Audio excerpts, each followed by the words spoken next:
Нурес каналында жаңылыктар топтому. Акыркы сааттардагы жаңылыктар менен таанышып алыңыздар. Биздин каналга жазылып, видеого лайк басып, жаңылыктар менен өз убагында кабардар болуп туруңуздар. Кыргыз-Тажик чек арасында жайгашкан Көк Таш айылында жергиликтүү тургундар үйдү өрттөп кетүү фактысын алдын алышкан. Бул тууралуу Facebook тармагынын колдонуучусу Гүлжигит Исаков билдирүү жазган. Маалыматка ылайык, окуя бүгүн болжол менен 3:30 чамасында катталган. Ал эми окуяны Баткен облустук ички иштер башкармалыгы тастыктап, учурда тергөө иштери жүрүп жатканын жана кошумча маалымат берилерин билдиришти.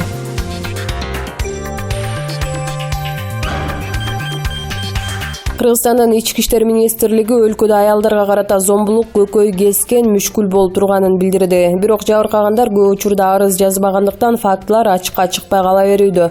Бул тууралуу мекеме 9 январда билдирүү таратты. Расмий эсепке ылайык 2019-жылы өлкөдө үй-бүлөдө зомбулукка байланыштуу 5000ден ашуун факты катталып, 5000ден ашуун коргоо ордер берилген.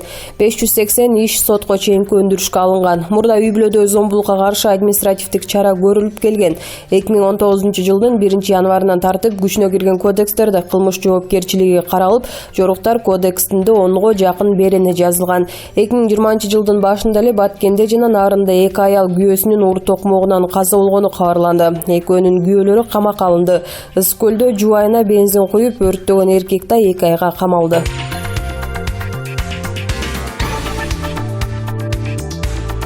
УКМКнын коррупцияга каршы күрөшүү кызматы тарабынан жүргүзүлгөн оперативдүү ийгиликтөө иштеринин жыйынтыгында миграция кызматынын маалыматтык кеңеш борборунун директору Бакытжан Төлөнов пара менен кармалды. Бул тууралуу 24KG агенттиги жазды. 24KG сайтынын маалыматына ылайык, Төлөнов жарандарды чет өлкөгө иштөө үчүн квота берген комиссиянын төрагасы болгон.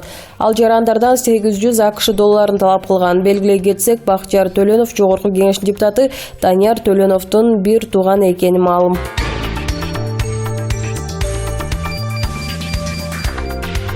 Мурдагы президент Алмазбек Атамбаев Кремтөөл Азиз Батукаевдин мыйзамсыз бошотулушу боюнча соттун көчмө жыйынына катышпай чыгып кетти. Бул тууралуу анын адвокаты Сергей Слесарев билдирди. Сот отуруму кечээ 9 январда Улуттук коопсуздук мамлекеттик комитетинин имаратында өттү. Алмазбек Шаршенович башында эле ордунан туруп кетип калды. Сот департаментинин кызматкерлери анын жолун тоскон, бирок ага караган жок.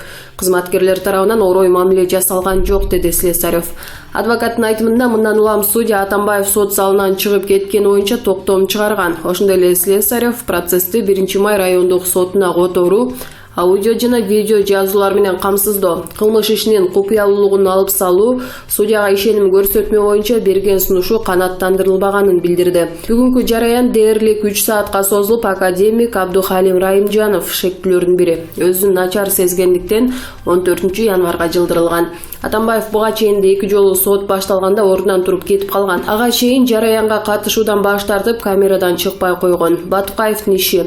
Азиз Батукаев 2006-жылы баңгизатты мыйзамсыз сактоо, жарылуучу заттарды жана курал жаракты мыйзамсыз алып жүрүү, массалык башаламандык уюштуруу боюнча айыпталып 16 жылга эркинен ажыратылган. 2008-жылы абак тартибин бузган үчүн жаза мөөнөтүнө дагы 2 жыл кошулуп, Нарындын номер 24 абагына которулган. Бирок 2013-жылдын 9 апрелинде оор дартка кабылганына байланыштуу бошотулуп, Грозныйга учуп кеткен.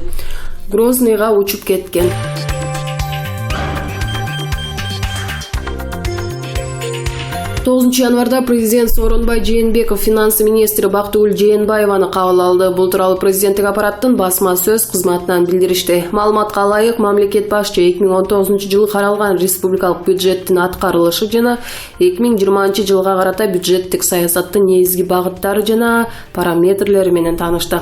Финансы министри Бактыгүл Жээнбаева маалымдагандай, 2019-жылдын январь-декабрь айларында мамлекеттик бажы кызматынан түшкөн каражат 43.296.3 сомду түзүп, 2018-жылдын көрсөткүчүнө салыштырмалуу 1624.4 миллион сомго көп болгон. Мамлекеттик салык кызматынан түшкөн киреше 62.632.8 миллион сомду түзүп, 2018-жылдын көрсөткүчүнө караганда 567.8 миллион сомго өскөн. 2019 жылда расмий которуулардын көлөмү 13,275,4 миллион сомду түзүп, 2018 жылга салыштырмалуу 4,059,3 миллион сомго көбөйгөн. Министр 2020 жылда республикалык бюджеттин кирешесинин жалпы көлөмү 1,710,4 миллион сом деп пландалып жатканын билдирди. Президент өлкөнүн улуттук өнүктүрүү стратегиясында бир катар артыкчылыктуу багыттар аныкталганын эске салды. Сооронбай Жээнбеков өлкөнүн бюджеттик саясатынын негизги багыттары конкреттүү жыйынтыктарга багытталышы керектигин баса белгиледи.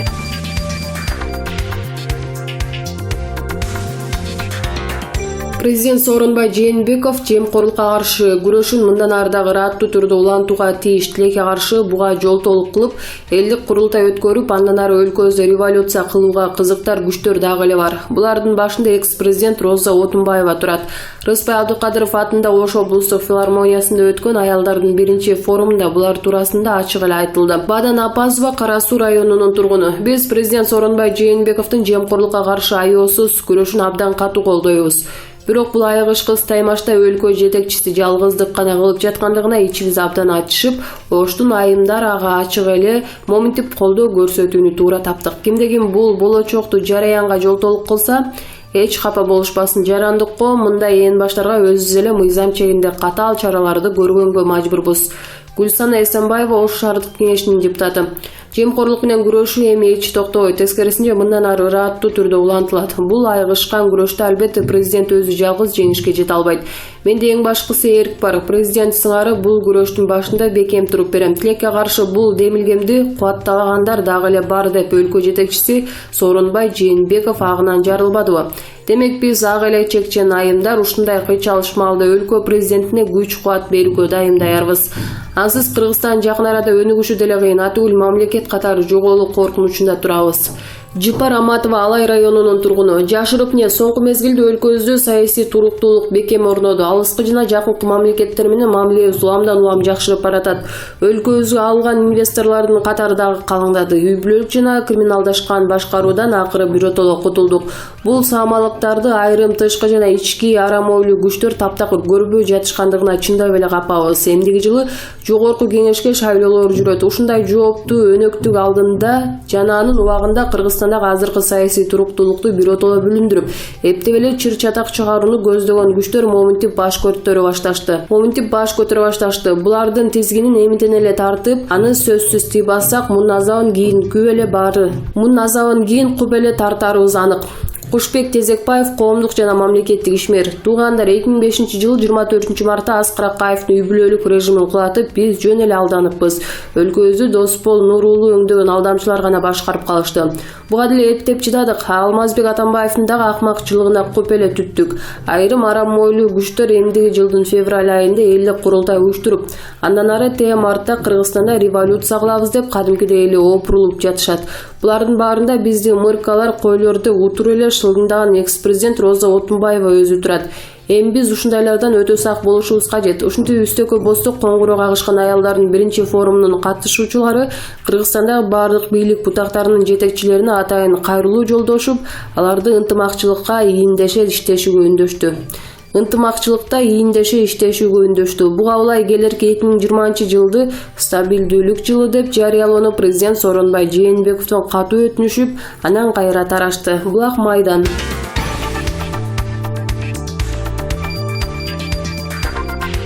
Өткөн жылдын 27 декабрында Атамекен фракциясынын лидери шайлангандан кийин Өмүрбек Текебаев журналисттерге комментарий берип жатып, Алмамбет Шыкмаматов менен Нурбек Сыдыгалиев 2,5 жылдан депутат болобуз деп сүйлөшкөнүн айткан. Бирок бир күндөн кийин Нурбек Сыдыгалиев айрым маалымат булактарына мандат боюнча келишим сүйлөшүү да болбогонун билдирген. Шыкмаматов менен бир жердебиз, ага ине болуп жүрөбүз. Ортобузда мандат боюнча келишим сүйлөшүү дагы болгон эмес деген ал. Атамекен партиясынын лидери Өмүрбек Текебаев Нурбек Сыдыгалиевдин айткан оюнча пикирин журналисттерге билдирди. Мага жалган айтып эмне зарыл? Мен сүйлөшүү болгонун бетине айтканда башын ийке отурганын баары билет. Талант Узакбаев деле кантип арыз жазгандар боюнча жооп берди го. Адамдарда абийир болушу шарт. Кичинекей конъюнктуралык кызыкчылык үчүн жалган айтпаш керек. Эгерде алардын ортолорунда андай сүйлөшүү болбосо, анда мен эмнеге антип жалган айтам? Алмамбет Шыкмаматовду башка себеп менен эле кетирип жибердик деп айтмакмын да, антип айткан жокмун. Шыкмаматовду акыркы жолу туулган күнүмдө көрдүм. Ошондо Алмамбет мени соттоп жиберет деген деген сөздөр чыгып жатат. Мен сотто болсом жабанан жалгыз лидер сен болосуң. Болот шерде ооруп жүрөт. Дүйшөнкул Чотонов экөөбүздү сот менен тушайт. Сен тизмени баштап партияны шайлоого алып барасың. Команданы жыйна деп айткан. Муну да жалган дей алышабы, дейт Текебаев.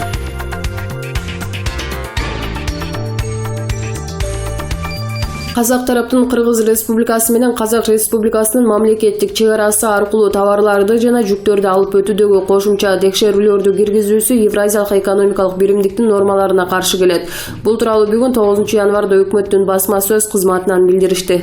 Казакстандын аймагы аркылуу Кыргыз мамлекетине товарларды ташууда тараптар Кыргыз-Казак өкмөттөр аралык 8-кеңешинде жүк ташуучулардын кызыкчылыгында Казакстандын аймагы боюнча товарларды тоскоолдуксуз ташуу үчүн навигациялык пломбаларды киргизүү жолу менен жүктөрдү текшерүүнү камсыздоо механизмин иштеп чыгууга макулдашкан. Бирок товарларды көзөмөлдөөнүн бул эки тараптуу чаралары тараптар аны колдонуу механизмдерин так сактаган мезгилде гана мааниге ээ.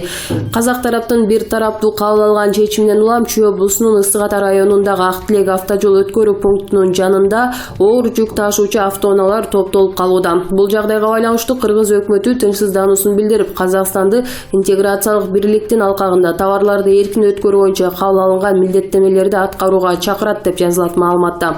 Премьер-министр Мухаммедкалай Абылгазиев түзүлгөн жагдайга байланыштуу мамлекеттик органдарга Кыргыз-Казак чек ара тилкесинде кырдаалды чечүү үчүн Казакстандын тиешелүү органдары менен сүйлөшүүлөрдү активдештирүүнү тапшырды. Өкмөт башчы ошондой эле Кыргыз Республикасынын мамлекеттик чек ара кызматына Кыргыз-Казак чек арасынан өтүүдө келип чыккан кесепеттерди азайтуу үчүн бардык зарыл чараларды көрүү тапшырмасын берди. Кыргыз өкмөтү пайда болгон суроолор боюнча ыкчам түрдө ачык жана конструктивдүү макулдашууну колдойт.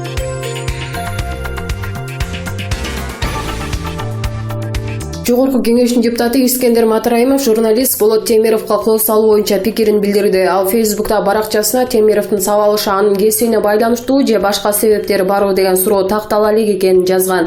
Эгер журналисттин сабалышы анын ишмердүүлүгүнө байланыштуу болсо, ал туура эмес жана демократиянын принциптерине көлөкө түшүрөт. Журналист гана эмес, башка жарандардын да сабалышы мыйзамга каршы аракет. Тиешелүү органдар ыкчам иштеп болгон мүмкүнчүлүктөр менен шектүүлөрдү таап жазасын бериши зарыл деп жазган Искендер Матраимов.